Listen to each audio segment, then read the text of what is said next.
What's up, everybody? Welcome to the Fitness Realty channel. My name is TJ McLelland and I'm the broker. I'm super excited to share all the things we have planned with you. So sit back, strap in, and let's have some fun. What's up, everybody? Hey, this video is going to be all about house hunting. So the key to house hunting is go to Zillow and forget everything else. Woo! Just kidding. Do not do that. Just teasing. So there are a lot of things that go into house hunting. First and foremost, I would hire somebody and put them in your back pocket, aka a realtor. I know that sounds like a self-serving plug, but a realtor does have the tools that they can help you find the perfect house. Well, hopefully the perfect house. If you've watched enough HGTV and watched House Hunters, you've seen kind of a glamorized way to search for a house on there. But effectively, or essentially, that is what looking for a house looks like.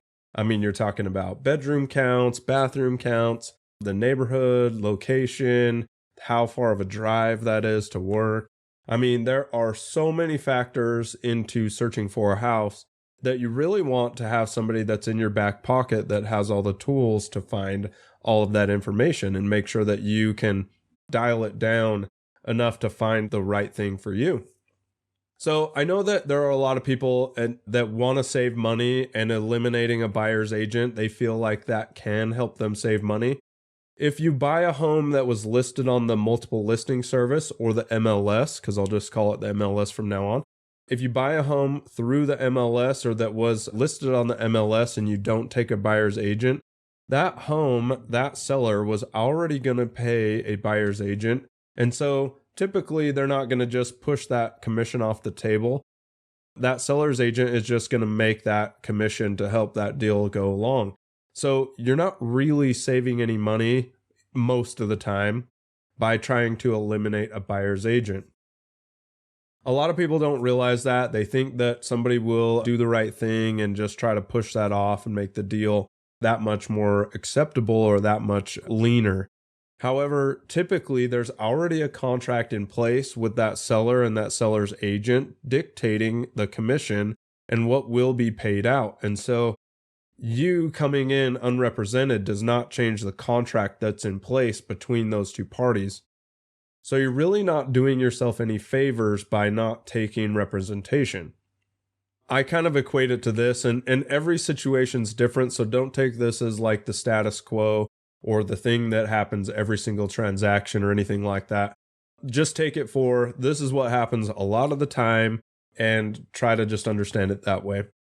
So when a buyer wants to eliminate that buyer's agent and they go in unrepresented, that looks like a term where if you went into the legal system and went into and tried to represent yourself, that's what it would look like to all the parties involved.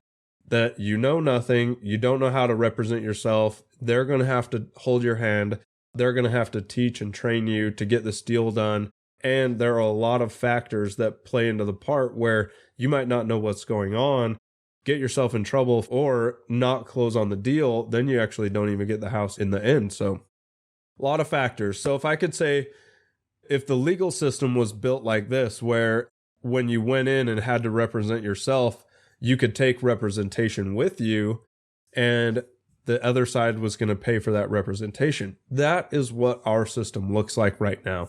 There are talks that in the future it might change, and I can kind of hit on that here at the end. But right now, sellers have chatted with a seller's agent, come up with their contract for commission. They've decided how much they're going to pay that seller's agent to represent them through the transaction. And they've determined how much they're going to pay a buyer's agent on the other side. So typically that looks like 3% for the seller's agent and 3% for the buyer's agent. But commission is negotiable across the board, and I will be the first one to tell you, you can negotiate that to whatever you want. There are companies that do flat rates. There's companies that do a smaller percentage. There's companies that do all sorts of things with their business model. So if you really want to get the best price, then go out there and shop for the correct agent that you want. There are all sorts of levels of what that buyer's agent will provide for that service and for the service or for the commission that they're going to earn. And so you really want to make sure that you have the agent that fits you and the agent that fits what a business model or commission you're looking for. Now, that being said, though, typically that seller's agent and the seller have dictated already what they were going to pay a buyer's agent. So let's say it's 3%. So that 3%, like I said, if you were going to go in unrepresented, it's already spoken for in that seller's agent commission structure in their contract. And so, like I said, typically they're not going to just push that off the table. That agent is going to make that money regardless, or typically, or sometimes they'll reduce it a little bit to operate both sides. There is a way that you can walk in and be unrepresented, representing yourself, or be careful to walk into a limited agency scenario where the agent that was listing the home is now representing both parties. And I only say be cautious because it just changes the dynamic of the deal. I do dual agency or limited agency all the time, which means being on both sides. And we'll have a future video all about limited agency. Today, I want you to understand, though, that when you are a buyer looking for a home and you are house hunting, hiring that realtor to be in your back pocket is crucial and key to success, in my opinion. As a realtor, I have access to the MLS, that multiple listing service, so I can give you all the right tools at your fingertips so you can have all the up-to-date information, because as realtors, we are paying for that system, and so we're paying for its accuracy as well. Zillow is borrowing all the information from the MLS and populating it on their own website. They do have a lot of good information because it comes straight from the MLS. However, they do have a lot of bad information because sometimes it takes a little while to update. And as a buyer, speed is one of your highest concerns, because if you don't see the property first or you don't see it the day of, this market moves really, really quickly, and so you may lose out on opportunity. So if you're waiting to see it on Zillow and it's 3 days late and they already had a highest and best multiple offer scenario and you lost out on that, you may have lost your dream home and just didn't realize it, that you couldn't see it fast enough because Zillow wasn't pumping the information to you fast enough. So I always say, get yourself a realtor, get in there. It is more effective. We do have the MLS that will help you. A key factor to the MLS that I offer all my clients is a hot sheet, or they are called listing alerts now. I don't know why they changed it from hot sheet. I love that name.